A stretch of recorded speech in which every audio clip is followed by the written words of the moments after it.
मेरी समस्या ये है कि आए दिन जो वाहन रोड के ऊपर चलते हैं ये इंतहा तेज रफ्तार में चलते हैं। मैं 14 बार उन वाहनों से टकरा चुका हूँ। आज दोनों टांगे मेरी बेकार हैं। इस तरफ किसी को कोई ध्यान नहीं है। रोड के ऊपर इतने गड्ढे हैं कि कहीं बचने का रास्ता नहीं है।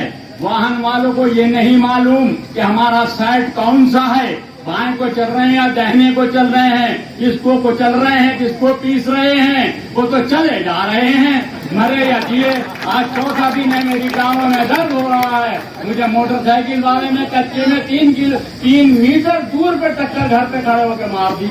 बताओ मैं किससे शिकायत करूं? पहली शिकायत तो ये है कि आज रात को या दिन को वाहन चलते हैं तो उनके आगे लाइटें जलती रहती हैं और जब सामने से लाइट पड़ती है तो आगे वाले को दिखाई नहीं देता कि मेरा आगे क्या है।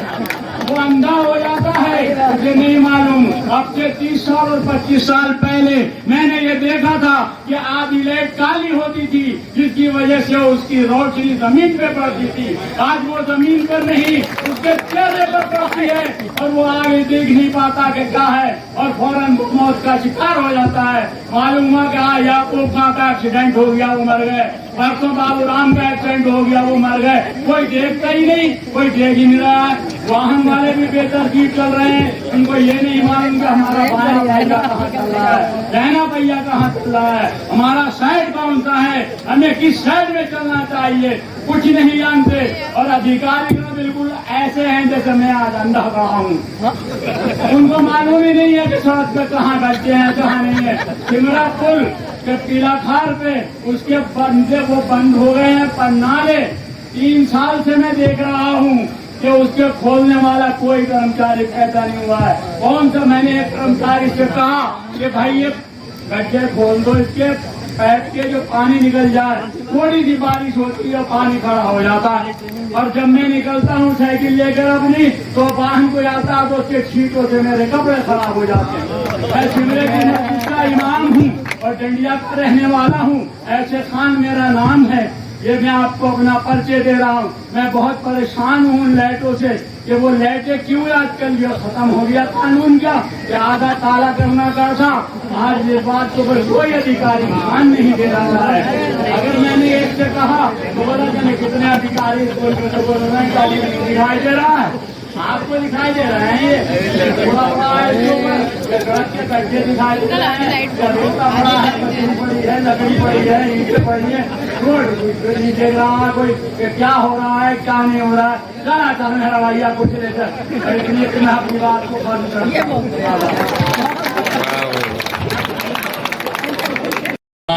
एक बड़ा ही घृणित दृश्य वहाँ क्रिएट हो जाता है।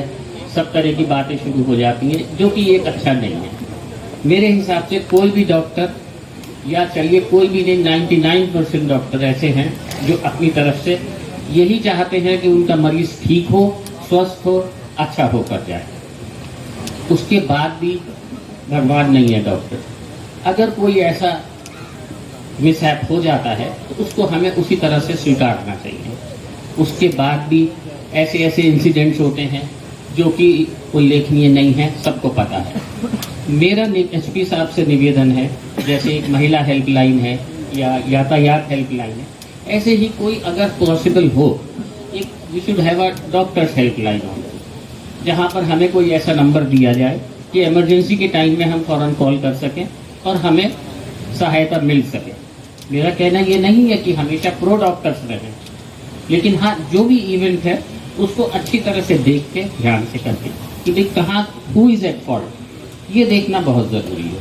और उसी टाइम जो भी कोई अगर मिसहैप हो रहा है तो उसको देखें, मैनेज करें, जिससे डॉक्टर के साथ ये ना हो, क्योंकि ऐसी परिस्थितियों में डॉक्टर्स का काम करना बड़ा डिफिकल्ट है।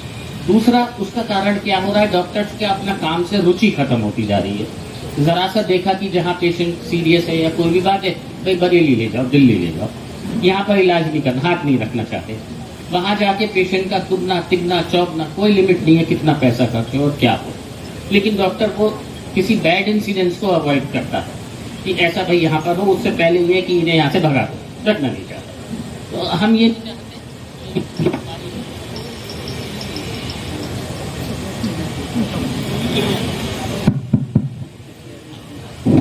तो हम ये नहीं चाहते कि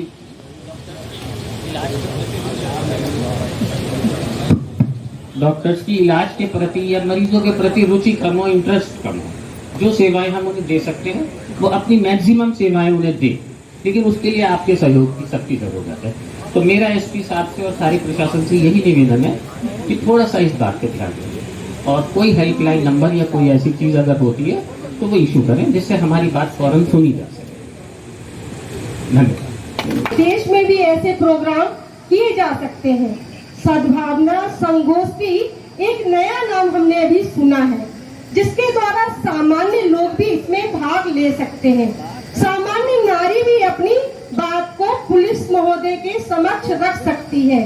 इस बात को जानकर मुझे बहुत ही प्रसन्नता हुई और आप मानो आज ये ताली आप प्रशासनिक महोदय के लिए नहीं, स्वयं के लिए बजाइए। बहुत जोरदार तालियों से इस सद्भावना संगोष्ठी का स्वागत कीजिए।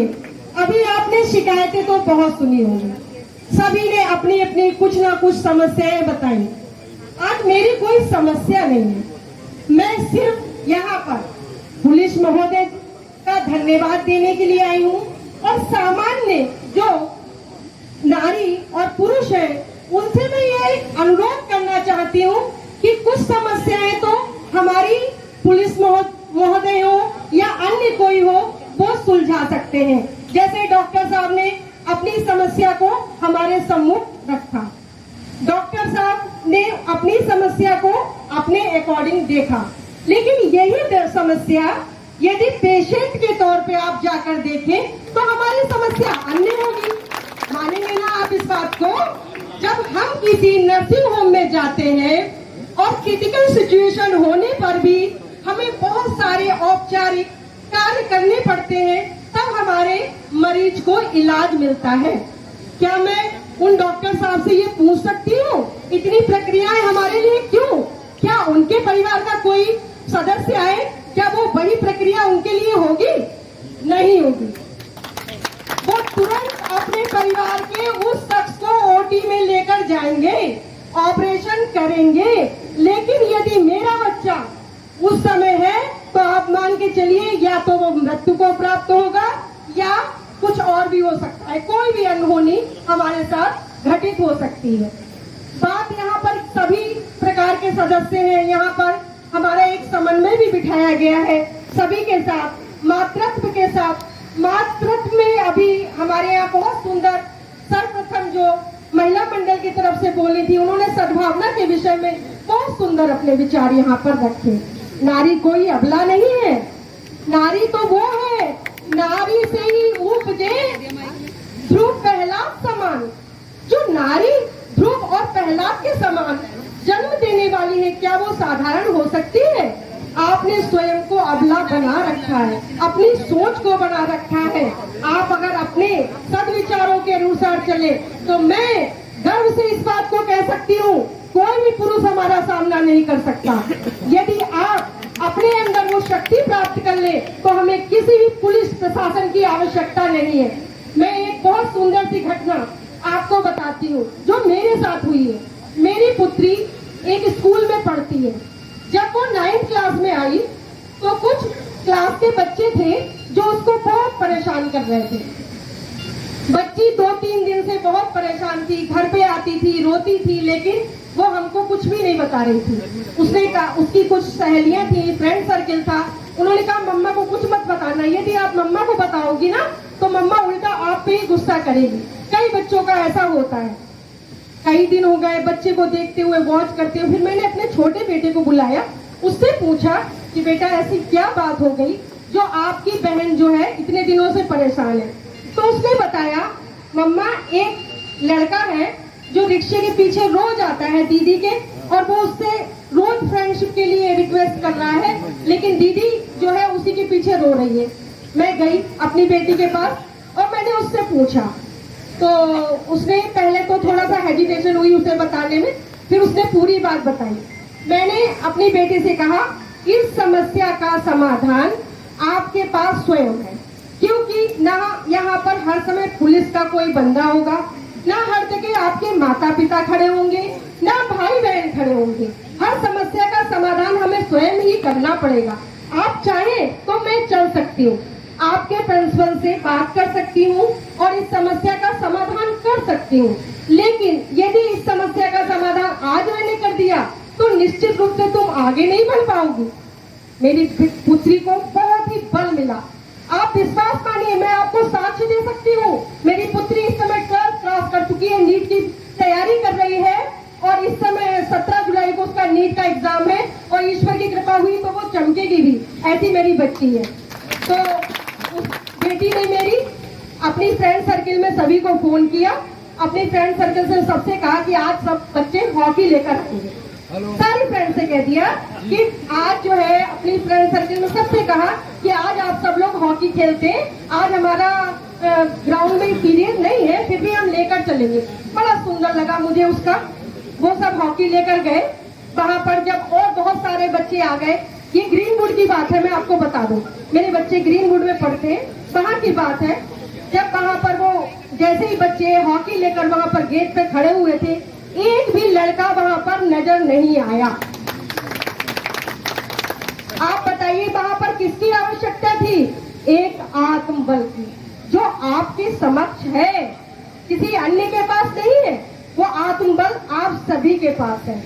नारी के लिए बहुत सुंदर कहा गया है, व्रतम इत्तेन संरक्षित वितम आयाति याति चा अक्षीणो वित्तता क्षीणो गतत तस्तु हतो हता। धन तो आता है और चला जाता है, वितम इत्तेन संरक्षित, धन की चरित्र की यत्न पूर्वक रक्षा करनी चाहिए। धन तो आता है और चला जाता है, धन से क्षीण व्यक्ति क्षीण नहीं है, लेकिन चरित्र से क्षीण व्यक्ति मरे हुए के समान है।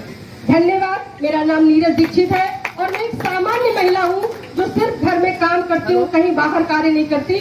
और आप लोगों ने यहाँ पर आकर मेरे विचारों को सुना, आपको कोटि कोटि प्रणाम। धन्यवाद। और प्रशंसा की जाए उतना कम। मैं अपनी ओर से, अपने संगठन की ओर से, अपने व्यापारी वर्ग की ओर से आपको हार्दिक बधाई, शुभकामनाएं और आपका अभिनंदन करना चाहता हूं। और एक अनुरोध और करना चाहता हूं कि थाना स्तर पर तो संवाद और वार्ता का क्रम बना रहता है, लेकिन जिस प्रकार का ये प्रयास आपने किया है इसकी भी निरंतरता बनी रहे और उचित अंतराल पर इस प्रकार की संगोष्ठियां, संवाद होता रहे, ये मेरी आपसे अपील है। अब अवसर अपनी बात कहने का है। मुझसे पहले पूर्व वक्ताओं ने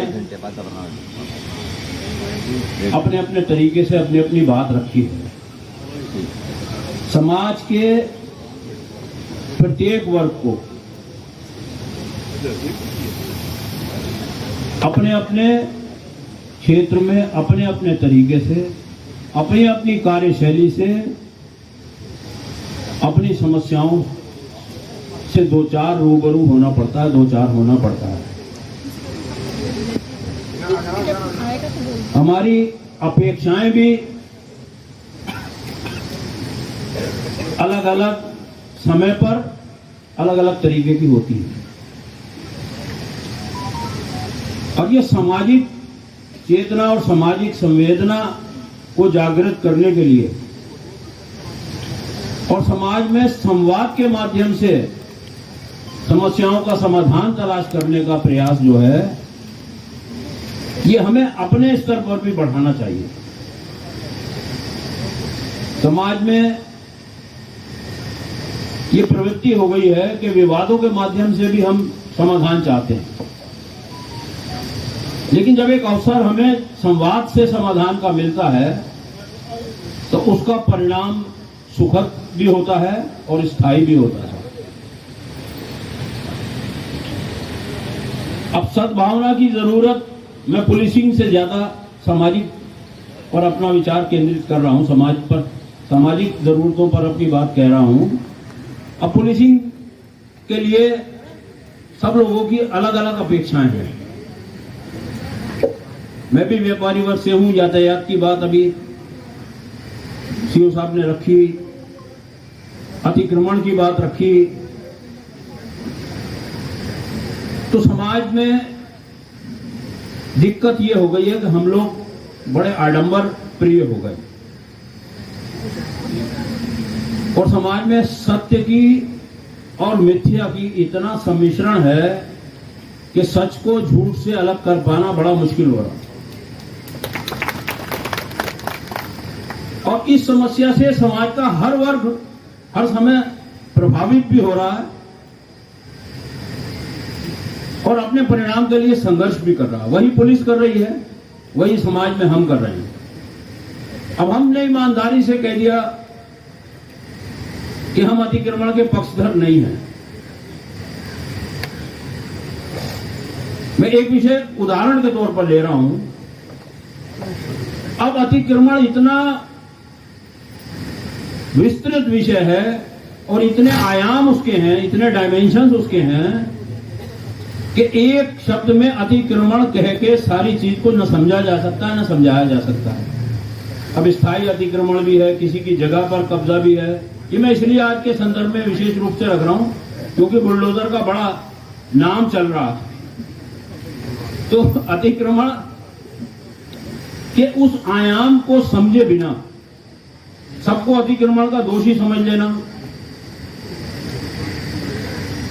और सब पे समान रूप से प्रवर्तन की कार्रवाई करना, वो कई बार जटिलताएं या आपस में वैमनस्य या टकराव की स्थिति भी पैदा कर देती है।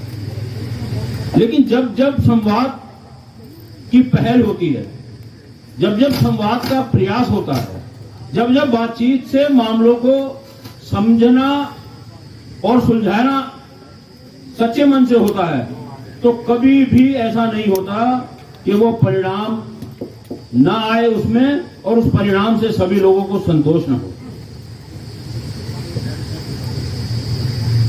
बात बहुत कहने का मन है, लेकिन मैं फिर बार बार अपने आप को रोक रहा हूं कि केवल पुलिसिंग पर बात हम ना करें। सामाजिक ताने बाने पर, समाज की गतिविधियों पर, समाज में किस प्रकार से व्यवहार हो रहा। अभी मेरी बहन ने महिलाओं की बात कही, परिवार की बात कही, संस्कार की बात कही। अब संस्कार देना तो परिवार का काम है प्रमुख रूप से, और परिवारों से संस्कार जब लुप्त हो रहे हैं, परिवारों से संस्कार बच्चों में नहीं जा रहे, तो हम परिणाम की उम्मीद कैसे करें।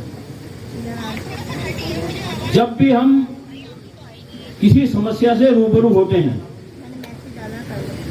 तो सबसे पहली गलती ये होती है कि हम बायस्ड हो जाते हैं। हमारा दृष्टिकोण एक तरफ को प्रभावित हो जाता है जो हम सोचते हैं, और बल्कि समाज में आजकल राजनीतिक परिवेश में तो ये जिद का कारण हो गया है कि जो हम कह रहे हैं वही सही है।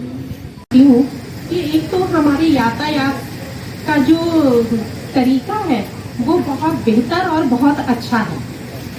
पहले से जहां हम जामों में फंसते थे, निकलने में हमें दिक्कत होती थी, वो अब सब नहीं है। और मैं आभार व्यक्त करती हूँ अपने जवानों का, जिन्होंने आज ये मौका दिया कि मैं अपनी बात शेयर करूं। और मैं अपने शब्द तो भूल गई, लेकिन जो यहाँ सब लोगों की मैंने सुने तो उसके हिसाब से मैंने एक सोचा कि मेरे भाइयों को, जो मेरे फोर्स वाले पुलिस वाले भाई हैं, इनको योग और ध्यान शायद बहुत जरूरत है। और इस विषय में मेरी रजनी मैडम से भी पीछे बात हुई थी कि अगर हम इतना स्ट्रेस लेते हैं और हमारे भाई जो इतनी गर्मी में 40-45 डिग्री गर्मी में जगह जगह चौराहों पे सिर्फ हमारे लिए रहते हैं, तो उनको कितना टेंशन और कितना उनके अंदर स्ट्रेच होगा ये कल्पना कर सकते हैं। आज हम जरा सा इस पंडाल में बैठे हैं तो कितनी गर्मी और उलझन महसूस कर रहे हैं कि कोई पंखा हमारी तरफ कर दे, हमारी तरफ कर दे। तो मैं यही कहना चाहूंगी, अपने एसपी साहब के माध्यम से भी कहूंगी और खुद भी मेरे ये शब्द है कि हमारे जवानों को और जितने मेरे सामने भाई बैठे हैं, मैं दावे के साथ कहती हूँ, अगर आप हमारे साथ ध्यान करेंगे तो आपका जितना मानसिक तनाव होगा वो तुरंत दूर होगा। और इसी मुहिम को आगे बढ़ाते हुए मैं आप सब लोगों को तहे दिल से आभार और धन्यवाद व्यक्त करती हूँ। और हमारे साथ योगा टीचर, ध्यान की टीचर की कोई कमी नहीं है। आप अपना हमें सहयोग और साथ दें, इसके लिए आभार। बहुत धन्यवाद। और कोई माने न माने उसकी मर्जी, कोई माने न माने उसकी मर्जी, मगर वो हुक्म तो जारी करे है। यानी ऊपर से हुक्म आते थे, उनका आदेश हुआ और उसमें इम्प्लीमेंटेशन हुआ करता था। लेकिन अब चेंज क्या आया कि ये जो सारा निजाम है, चाहे वो पुलिस का निजाम हो या प्रशासन का निजाम हो, अल्टीमेटली ये आवाम के लिए, ये उसकी बेहतरी के लिए है। और बल्कि मैं कहना चाहूंगा कि हाशिए पे खड़े हुए शख्स के लिए है, जो समाज के सबसे निचले स्तर पर, उसकी फलाह और बहबूद के लिए है और उसे समाज की मुख्य धारा में जोड़ने के लिए है पुलिस का निजाम और प्रशासन का निजाम। तो आज माहौल ये हुआ है कि उसी से पूछा जा रहा है कि बताइए अब क्या होना चाहिए इस निजाम की बेहतरी के लिए और किस तरह से होना चाहिए और क्या कमियां और क्या खामियां आपको नजर आती हैं। अब ये उनसे पूछा जा रहा है। तो ये बहुत बड़ी बात है कि पुलिस ग्राउंड लेवल पर जाकर, मैं सैफनी थाने में रहता हूं तो मैंने एक परिवर्तन वहां भी देखा कि सैफनी थाने में पहले ये हुआ करता था कि कुछ ही लोग जाया करते थे थाने में और आम लोग डरा करते थे थाने में दहलीज पर चढ़ने से भी। लेकिन आज अक्सर त्योहारों के मौकों पर, किसी भी बड़े इवेंट के मौके पर वहां की पुलिस जो है लोगों को बुलाती है, सम्मान देती है, उन्हें सम्मान के साथ बिठाती है और फिर ये जानना चाहती है, समझना चाहती है कि समस्याएं कहां पर हैं, क्या क्या। ये बहुत बड़ी बात है, ये बहुत बड़ी बात है कि हम इस तरह से चेंजेस ला रहे हैं। और देखिए एक बात और, सभी लोगों ने अपनी अपनी बातें रखी, किसी के पास भी कोई मैजिकल बैंड नहीं है, कोई जादू की छड़ी नहीं है कि मुआशरे और समाज में जो बुराइयां हैं एक जादू की छड़ी एसपी साहब घुमा दें और पूरा जिला जो है सही हो जाएगा। परिवर्तन धीरे धीरे होते हैं, इनिशिएटिव लेने की जरूरत है कि हमें सुधार करना है और सुधार की दिशा में अगर हम कदम उठा रहे हैं तो यही हमारी कामयाबी की दलील है कि हम सही दिशा में जाने की कम से कम कोशिश तो कर रहे हैं। और आपने इनिशिएटिव लिया, बहुत सारी समस्याएं लोगों ने यहाँ पर रखी। अभी एक समस्या मैम हमारी बोल रही थी, बड़ा अच्छा, तो मैं उस बात पर कहना चाहूंगा कि क्या सारी जिम्मेदारियां और सारी कोशिश काबिश पुलिस को ही करने की जरूरत है? Social ethics, moral values, social norms नाम की भी कोई चीजें जो हमें घरों से सीखनी चाहिए। वो जिसका जिक्र कर रही थी अभी कि लड़की के रिक्शे के पीछे कुछ लड़के चल रहे हैं, तो वो लड़की जिस घर से आती है वो भी एक माँ परवरिश कर रही है और जो लड़के पीछा कर रहे हैं उनकी परवरिश भी कोई माँ कर रही है। क्या हमें जरूरत नहीं है कि जहां हम अपनी लड़कियों को अच्छी बातें बताएं और अच्छी तरह से उनका संस्कार पालन पोषण करें, क्या लड़कों को भी सुधार करें? नॉर्मली देखने में यह आता है कि रात 9 बजे के बाद लड़कियां घरों से बाहर दिखाई नहीं देती, लेकिन लड़के रात के 11 बजे तक बाहर रहते हैं, तो कोई उनसे क्यों सवाल नहीं करता? क्या पुलिस ही चाहते हैं कि लोग चौराहे पे जो लड़के बैठे हैं पुलिस आए और उनको डंडा बजाए? ये चाहते हैं लोग। और फिर कल को अखबार में भी आएगा कि पुलिस ने सीधे साधे लड़कों पर डंडा, पुलिस की इमेज खराब। बिजली विभाग के लोग पुलिस की इमेज खराब कर रहे हैं। मैं यहाँ पे पूरी जिम्मेदारी के साथ ये कहना चाहता हूँ, क्योंकि वो उनके अपने मफाद और अपने कुछ भी हो सकता है, लेकिन बदनाम कौन हो रहा है कि साहब पुलिस ने ऐसा कर दिया, पुलिस वाले साथ में आए हुए थे। तो इन चीजों को भी समझने की जरूरत है, हमें बहुत सारी चीजों को समझने की जरूरत है। और तमाम तब्दीलियां हमें देखने में आई हैं कि एक शेर और मुझे याद आ रहा है कि जब हम कोई भी काम करते हैं समाज सुधार के लिए, तो ये जरूरी है कि जो हमारा कोऑपरेशन और कोऑर्डिनेशन अगर समाज के साथ नहीं होगा, प्रशासन का और पुलिस का, तब तक हमें कामयाबी नहीं मिलेगी। क्योंकि ये कोऑर्डिनेशन बहुत जरूरी है। जो कोऑर्डिनेशन की शुरुआत सर आपने की है, ये बहुत जरूरी है। खुशबू को बहुत शौक कि फैले मगर ये सब, खुशबू को बहुत शौक कि फैले मगर ये सब मुमकिन नहीं हवाओं से रिश्ता किए बगैर। कि जिनके लिए काम हो रहा है उनका साथ लिए बगैर आप परिवर्तन नहीं कर सकते। और ये इनिशिएटिव लिया गया है। मैंने पहले भी कहा था कि पहले ये हुआ करता था कि कुछ ही लोग थानों में बैठा करते थे, जाया करते थे, और आज ये हालात हैं कि समाज और समाज के जिम्मेदार और इज्जतदार लोग भी अब थानों में सम्मान के साथ उन्हें बुलाया जाता है और उन्हें बिठाया जाता है और उनसे चर्चा परिचर्चा की जाती है। और दुनिया की कोई ऐसी समस्या नहीं है जिसे संवाद के साथ निपटाया नहीं जा सकता। जिम्मेदारान ऑफिसर तशरीफ फरमाए। एक बात जो मेरे जहन में आती है वो ये है, चूंकि मैं भी एक छोटे से कस्बे का एक जिम्मेदार हिस्सा हूँ आज ये शहर होने के नाते, मैं इस चीज़ को महसूस करता हूँ कि इस दुनिया में सबसे कठिन अगर जॉब है, सबसे कठिन अगर कोई काम है, पुलिस का है। क्योंकि दीगर सारे काम उसमें आदमी आवरली काम करता है, घंटों के हिसाब से काम करता है, और उसका टाइम खत्म हुआ, अपने घर को चला गया, बाकी दूसरा बंदा देखता है। यहाँ सूरत हाल ये है कि हर वक्त, सारा वक्त, कभी भी सतर्क रहना पड़ता है।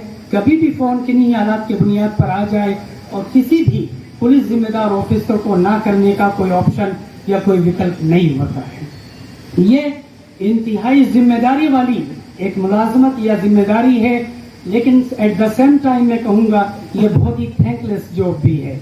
जितनी मेहनत ये हजरात करते हैं, जितनी अपनी जान फशानी, जितना खून, जितना पसीना ये बहाते हैं, उतना शुक्रिया इनको अदा नहीं होता।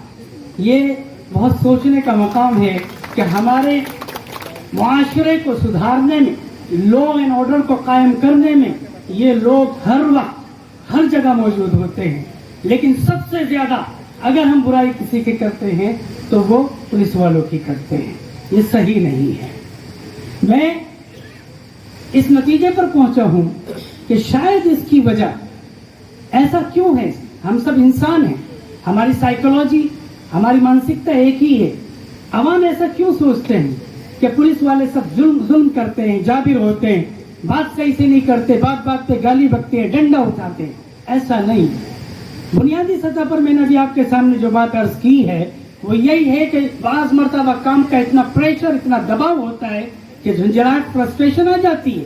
दर हकीकत बिल्कुल सही मामला होता है, लेकिन जबान में थोड़ी सी कड़वाहट होती है, सामने वाले को लगता है कि डांट रहा है, और इसी वजह से कहीं ना कहीं पुलिस में और आवाम में खला पैदा हो गया है। मैं अपनी बात कहूँ, मैं तकरीबन 6 महीने से उस टांडाबादली का काजी शहर हूँ, और मैं बिल्कुल हल्फिया ये बात कहता हूँ, उससे पहले थाने के अंदर तो जाना दूर की बात, थाने के सामने से गुजरते हुए भी मुझे डर महसूस होता था।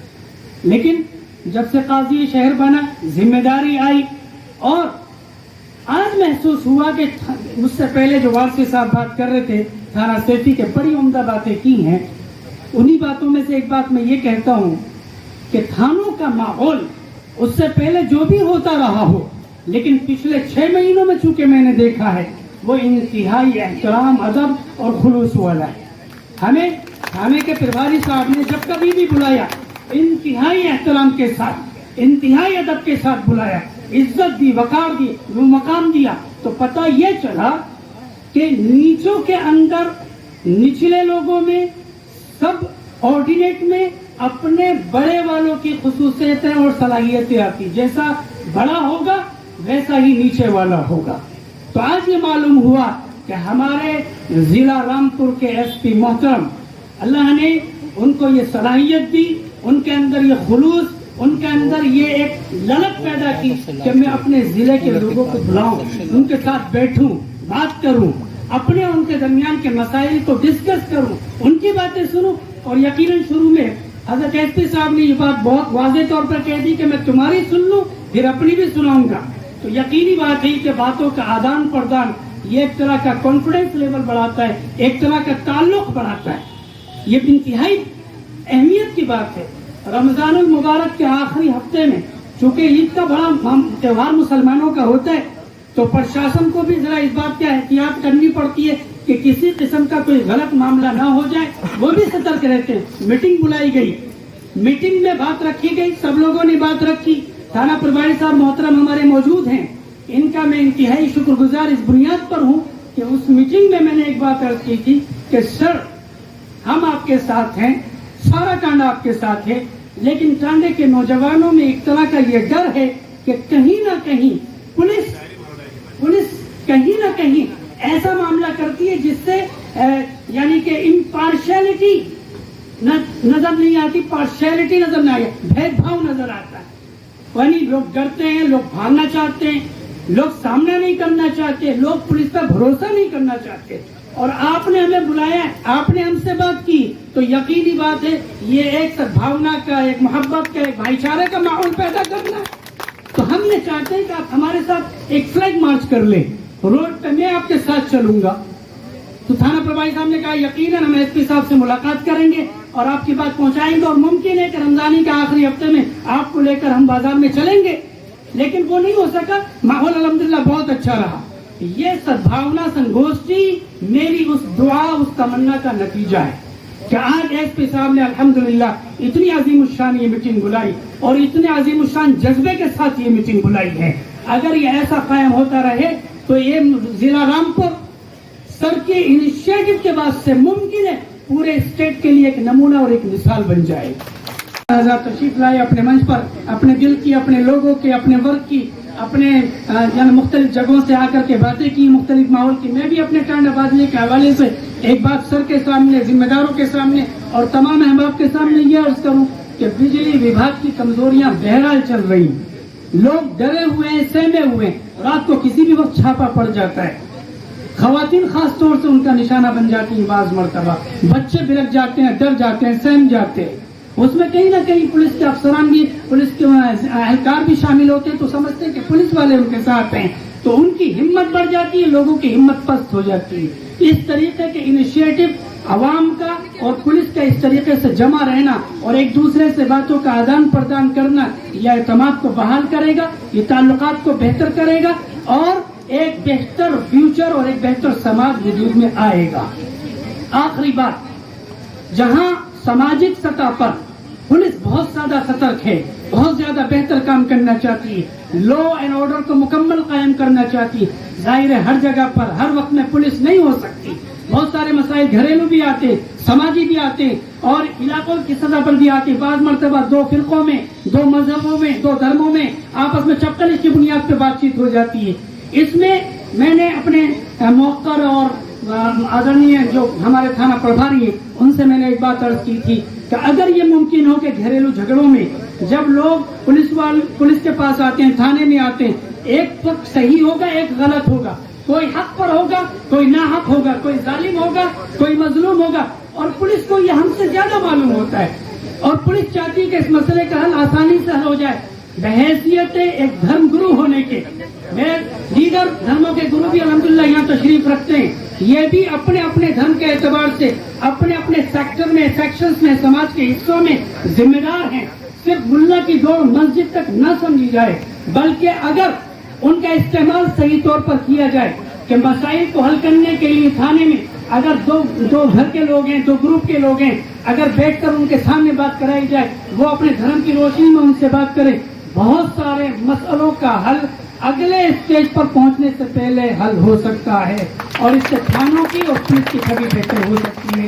इन्हीं बात पर मैं अपनी बात खत्म करता हूँ। Thank you very much. मैं कप्तान साहब का धन्यवाद करूंगा जिन्होंने आज ये सद्भावना संगोष्ठी के लिए सभी धर्म के लोगों को बुलवाया और सबकी बात को सुनने का मौका दिया, क्योंकि अगर हम लोग गांवों में रहते हैं, हम तो गांव की बात। सभी से अनुरोध है अपनी चेयर पे बैठे रहें।